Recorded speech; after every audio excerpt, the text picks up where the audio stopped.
recap and review of the most current episode 1123. What is the title of this one again? Don't help me out. I'm gonna remember this title off the top of my head. Oh my goodness. No, help me out. The World Shakes, the Straw Hats Hostage Situation. That's the title of this episode.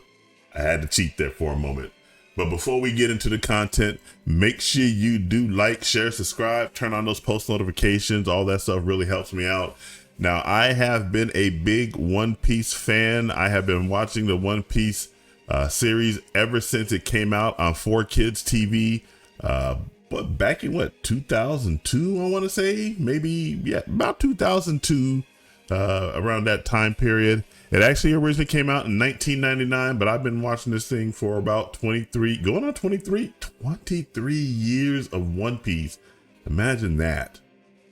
And the last time that that One Piece had taken a hiatus, they did a recap of the Fishman Island arc, which in my view is one of the more boring arcs within One Piece, but there's so many that you could choose from that you can all talk about which one you are excited about, which one you like. This one, we're getting back to business. The Egghead Island arc. It ended on a cliff note there. We found out there was some betrayals, some treachery. The Navy was making moves. The world government was making moves, and everything is starting to get come into focus here at the Egghead Island, because this is the centerpiece of everything that happened during the Void Century, and the world government does not want those secrets pouring out here. So this episode right here, I'm not. This is going to be a shorter episode than most of my recaps and reviews. You guys probably know me for my solo leveling recaps and reviews, but before solo leveling, I was One Piece, obviously, because solo leveling didn't come out in 2002 and hasn't been around for 23 years. But so this one's going to be a little shorter than most. What we see right here with that big One Piece coming out right there is a look at Logtown. In fact, everything's going on right here. Before we get into that, there's a big recap of everything that's happening on. This is York. York is a satellite Vegapunk, or a Vegapunk satellite. She betrayed Vegapunk, the Straw Hats, everybody on Egghead Island, because she wants to become a celestial dragon. Let's go back here for a bit here. There's Luffy, the titular character. He's looking surprised at a lot of the things that's going on Egghead Island. There's Vegapunk. And here's one of the, these right here are the Seraphim. This is a Seraphim of Bartholomew, a Seraphim of Mihawk. Those are some really powerful entities. Everyone fears them because they are an amalgamation of the original, that they were based on. As you can see here, Bartholomew has the bear fruit. They also have that fire from that ancient primordial race that allows them to be almost near invincible, invulnerable. And obviously we know Mihawk is the strongest swordsman on the planet, but he also has an additional slice fruit, which came from that. You guys remember all the way back to those episodes back when the Straw Hats ran into the what were they called again? They worked under Crocodile. Man, I forgot. But you remember the guy? He had the slice fruit. He fought Zoro. Baroque Works. He was I forgot which number he was, but he fought Zoro, and he could turn any part of his body into blades. And that actually happened to, I don't know how he got, if Mihawk Seraphim has that fruit power, that more than likely means that that guy is dead, and Zoro was pretty surprised by that. That's going back into some of the other episodes. And we have right here, that's the Egghead Island. There's Kizaru. Kizaru features prominently in this. I want to try to get back a little bit. Let's see here. There's Bartholomew. He's fighting the Bartholomew Seraphim fighting Luffy. Let's go back here. I wanted to get, here we go.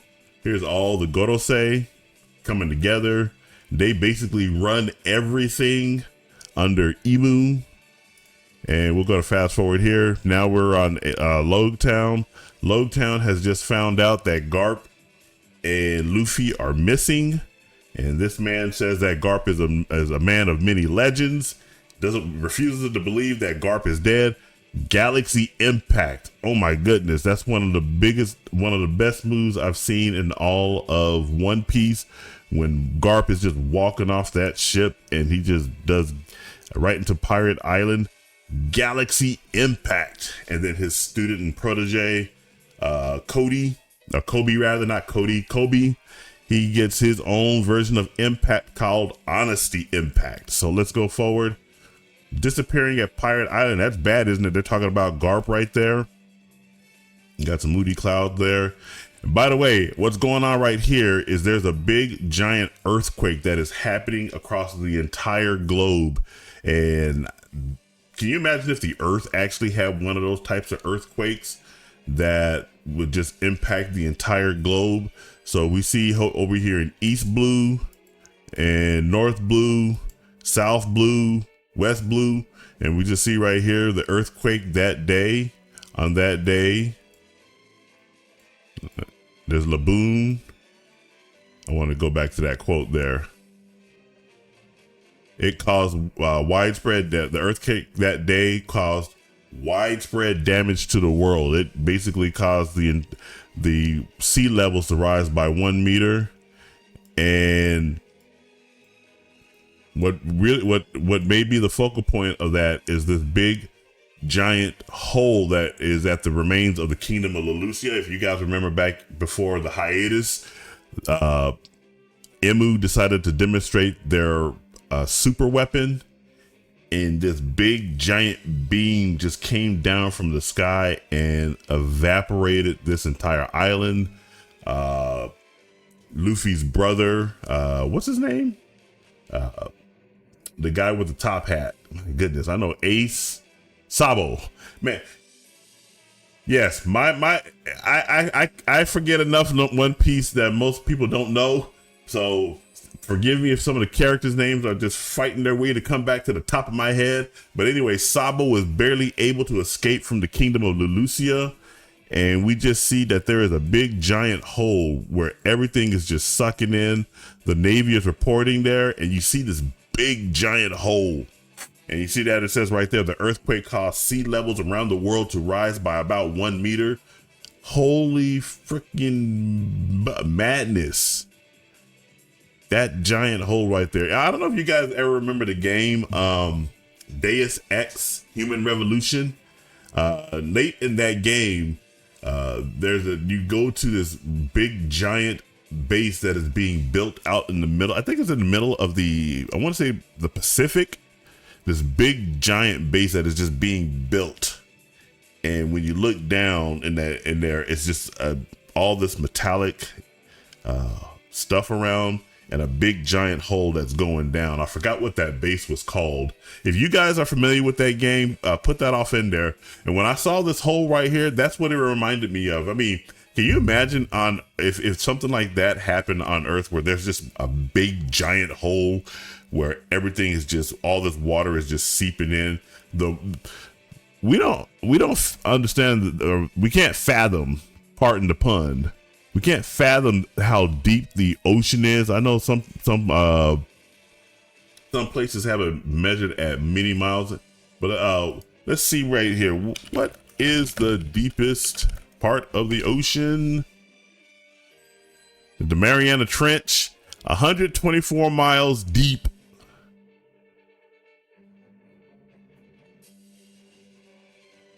My goodness. Was that 125 miles east of the Mariana Islands? Let's see how deep it is. The deepest 1.2 miles. So there you go. But man, I'm about to say 124 miles. That's a bit too much. But 1.2 miles. But that's still deep. My goodness. I'm pretty sure that hole is probably deep, given the lore of One Piece and everything like that. I'm pretty sure that hole is probably that deep too. So let's go ahead and go forward. This is the island here. Got his name, but he's the king of this island. And some of you guys are gonna be mad. No, he's a she. No, he's a he. So he's surprised, saying that the beach has never been flooded like this. The tide will ebb eventually, right? We don't know. The sea levels are rising all around the world. So now we're going to get over here with the Navy. The Navy are currently beached at Egghead Island. They got Egghead Island surrounded. One of the Egghead monstrosities attacks the ship. And we get to see here the power of Kizaru coming in and kicking that big giraffe out of there. And this is where I got some more information that I didn't know. But Benimaru, who's a vice admiral, he's that big sumo wrestling looking guy with that swings that big giant axe, telling his uncle Kizaru, to not attack the sea beast weapons. And of course, Admiral Kizaru responds back, nah, they attacked us first. So we can't have them doing that. Let me go ahead and stop that before I get in trouble. Put that on mute. So he tells them that I didn't know that those guys are that they were related. So here he is right here. There's Benimaru sitting there with that big giant axe. And they're off on a standstill right now. And Uncle Kizaru was telling Benimaru, just surrender, come back over to us. And this is some more lore right here. Vegapunk studied Kizaru to learn about how to use to train the pacifista with his lasers. Get a swig of water right there because my mouth is getting dry. So this is some interesting stuff that I didn't pick up. And then there you go right there. You see this little Benimaru, young man Kizaru, and old man Vegapunk. That, man, I tell you, that the size of that brain. So this is some really cool stuff. Like, I like it when the anime drops these types of nuggets off in there. So we're just gonna go ahead and go forward. And obviously everything is culminating at this point here because, again, the Egghead Island, Vegapunk, he has key information that can help clear up what's going on, well, or rather what happened during the Void Century. That's been a really big issue during the entirety of One Piece. And I think all of this is starting to lead up to that. I can't wait till Oda-san goes in there and starts filling in all that information. I can't wait to see what surprises are in store. All right, and right here, this is kind of funny right here. This is Saint Saturn. He's reading this. He's first of all, he's wanting to let them know that don't let anyone know that Saint Saturn is there because he's a Gorosei, and he doesn't want them to know. He doesn't want the world to know yet that he's making moves. And he's reading right here this article, this propagandist article that says the Straw Hats took Dr. Vegapunk hostage and barricaded themselves, and we all know that's not the truth. We know that's not the truth or anything like that. We know that all of this started because the Navy and the Gorosei, the world government, have basically set Simpiece Zero in there to try to assassinate Vegapunk or anybody else associated with what's going on in Egghead Island.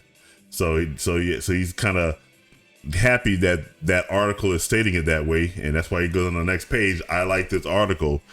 It's telling him what he wants to hear, and he's telling the world what he wants the world to hear. So we're gonna go forward, and this is where we get a coverage right here. We have not received word that CP0 has completed their mission, and obviously they didn't. They failed at that. Here's the betrayer, York. York is trying to become a celestial dragon. And she's trying to negotiate with all the parties involved. No one knows what's going on inside because all the communication is cut off. And let's go ahead and go forward. This part right here, this part is interesting because I don't know if this is Saint Saturn's power, where he's using everything to go in there and understand what's going on. And obviously they were going to try to kill York, but I like what's going on right here. And now this is where they're picking up that signal inside coming up from Egghead Island, right inside the place. York is trying to talk to all the parties involved. She said, "Oh, if I had any interest in the Void Century, I wouldn't have informed you about it." But she's letting them know that she's the one that contacted them, and again, all she wants is just to become a celestial dragon. And what else? She also said, this is right here, don't want to have any harm come to the lab or herself. And that, but of course, she's negotiating from a position of weakness, because we find out that she has been captured by Luffy and the Straw Hat Gang and all the other ones of the CP0 and Vegapunk and his satellites. So that pretty much is the end of the episode. And oh, I didn't mean to get right here, but hey, you know, York, one thing Oda does right is fan service. Okay, she got us into a lot of trouble. Yes, she did. Yes, she did. Well, you guys let me know what you think about this episode. Pretty much, it's a episode that really is just getting us back into the groove of things. There was a recap episode that came out before this one, about an hour, 40 minutes, that recapped everything leading up to this point right here. So not much action going on or anything, but it's really good to get back into One Piece. Like, again, Fishman Island arc, I wish they would have done Marineford with the War of the Best, you know, the Paramount War, whatever you want to call it. That would have been much better, but it is what it is. Let me know what you guys think about the episode. My thinking, 7.5 out of 10. It wasn't the worst episode. I'm getting in a debate with somebody online about filler episodes. He was talking about Shangri-La Frontier. Can't believe that people think that Shangri-La Frontier has filler episodes. I retorted, yeah, it does, because Shangri-La Frontier's last episode could have been summarized in 2 minutes. Instead, they wasted 24 minutes to get us all to talk, to basically explain how they're going to rig a tournament. And I pointed out that One Piece has a lot of filler episodes, and I don't know if you would call this a filler episode, because obviously it is moving the story forward, but there's a lot of One Piece that doesn't need to be there. But again, you guys let me know what you think. Jump down in the comments and let's have a discussion. And remember to like, share, subscribe, turn on those post notifications so you'll be notified when I post videos like this one or go live. And again, remember, my name is Chris Bolts, and I will catch you in the next episode or video. You guys take it easy.